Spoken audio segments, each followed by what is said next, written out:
Ayan, so guys, magandang hapon. Ayan. Dito tayo, magkakasting tayo. Ayan. Pero hindi tayo magkakasting. Kukuha tayo ng kangkong na pang-adobo.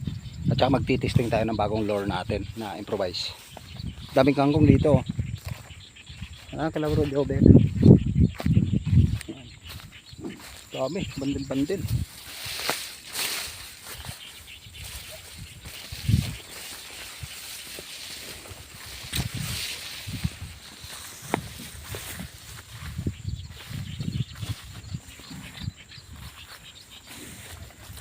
Asan pa sila bro Joben? Andyan pa? Sila Joben? Namimitas pa?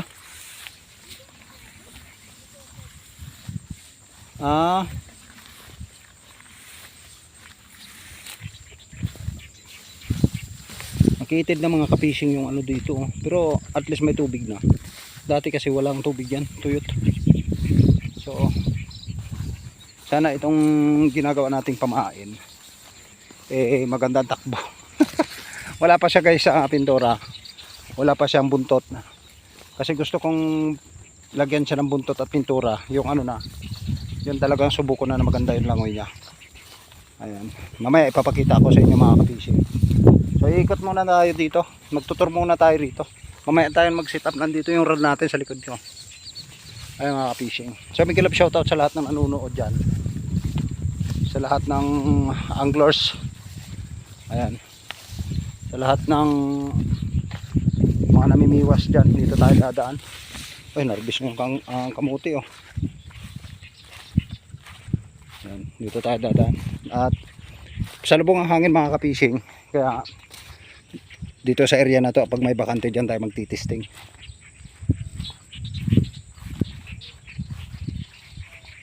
Pero parang maraming tao dito, naligo siguro. May naririnig akong umiyak na bata.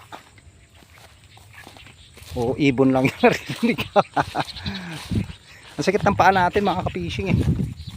Sayang yung bangka oh. Blue blue. Walang tao dito. Naririnig ko siguro doon sa may bantay ng ano.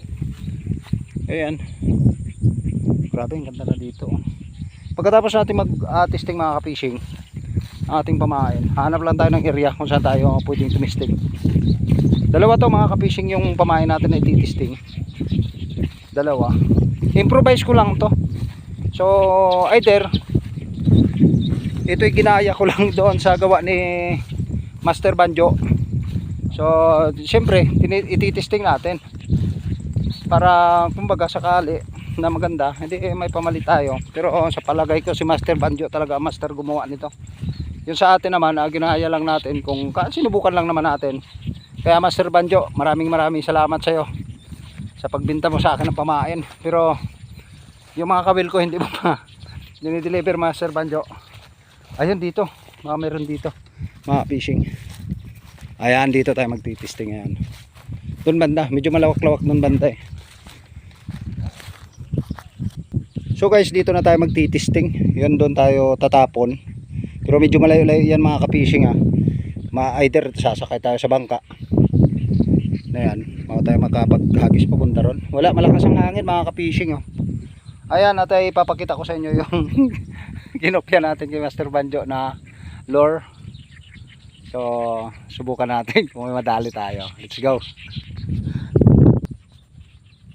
Ayan yan, so far guys, eto na nga. Ito yung una. Kung nakikita nyo mga ka-fishing, yan na, nakasit up na siya. Sinit up na natin yung casting reel natin at saka rod. So yan yun, ang itsura niya oh.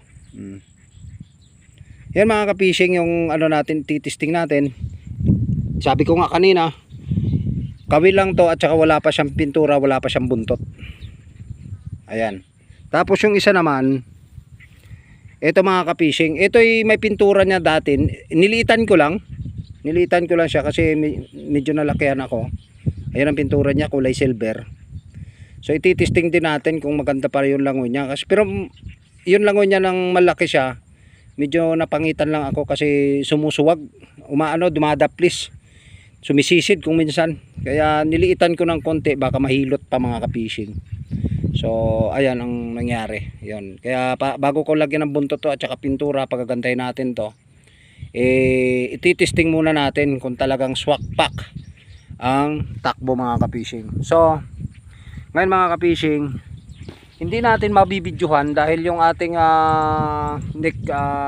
neck shoulder neck Diyos ko po. Yan dito sa liig na nilalagay natin na pang video na phone holder siya. Nabali yung kabila kaya hindi natin nadala. Ito na, tayo lang makakita nito at ako lang. Kasi hindi nga natin mabibidyohan dahil hindi naman pwedeng mahawak ko tong cellphone.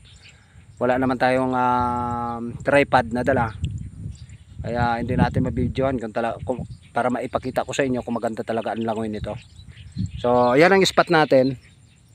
Buinas habang nagtitisting kinagat ay solid. sana nga mga ka-fishing. So pagkatapos ito mga ka-fishing, pag okay na siya, so kukuha tayo ng kangkong para naman tayo ng kangkong, makapag-adobo ba. Medyo matagal-tagal na rin akong hindi nakakakain ng kangkong na adobo, pero nami-miss ko na kaya ayun. Bago natin i-testing to, yan, pinapaliwanag ko lang sa inyo mga ka-fishing. Hindi nyo talaga makikita ang video nito dahil wala nga tayong phone holder. So okay lang, at least ako naman nakikita ko naman. At saka kung maganda talaga, edi so proud. So let's go mga ka-fishing, iti-testing na natin. So guys, ito na ang resulta. Ang resulta ng test natin mga ka-fishing. So itong pamain na to mga ka-fishing,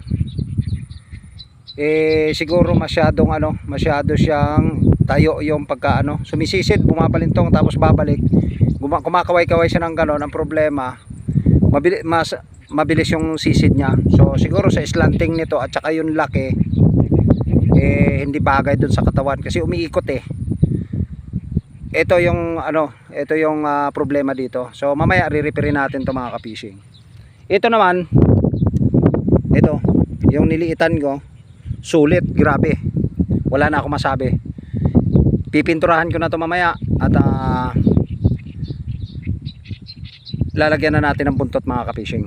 Ayan, talagang sulit ang ang takbo niya. Talagang yung maingay na alam mo yung yung palakang, hindi ko masabing palaka o bubuli na tumatawid sa tubig, yung mga ganon mga ganon mga ka-fishing. Grabe, talagang sulit to. Maganda pagka sulit, ayos na ayos. So talaga ito i-repair ko at ito ay good na, ayos na to, the best talaga. Kaya nga ihahagis ko pa yun doon sa dulo. Titesting, ang ganda kahit walang buntot. Mamaya kagatin niyo bigla yan pero titesting ko doon dahil doon tayo kukuha ng kangkong mga ka-fishing. Ayun, at saka naandyan na rin ang ulan. Ang kapal niyan mga ka-fishing ng ulan na yan, paikot galing na Makati. Naandyan Makati mga ka-fishing. Taguig, Paranaque, Makati. Nakikita niyo yung mga building na yan. Diba? Mga ka-fishing, umuulan na, umaambon pa. So yun lamang, maraming salamat sa inyong panonood mga ka-fishing. At big love shout out sa lahat ng mga anglers, gwapo ang anglers, Titsoy anglers, o whatever na mga anglers, mga pangalan na anglers dyan. Mega love shout out sa inyong lahat. So thank you sa inyong panonood at sa inyong suporta. Maraming salamat. Yun lamang, at kukuha pa tayo ng kangkong at uwi na tayo dahil naandyan na ang ulan. Baka abutin pa tayo mga ka-fishing. Let's go.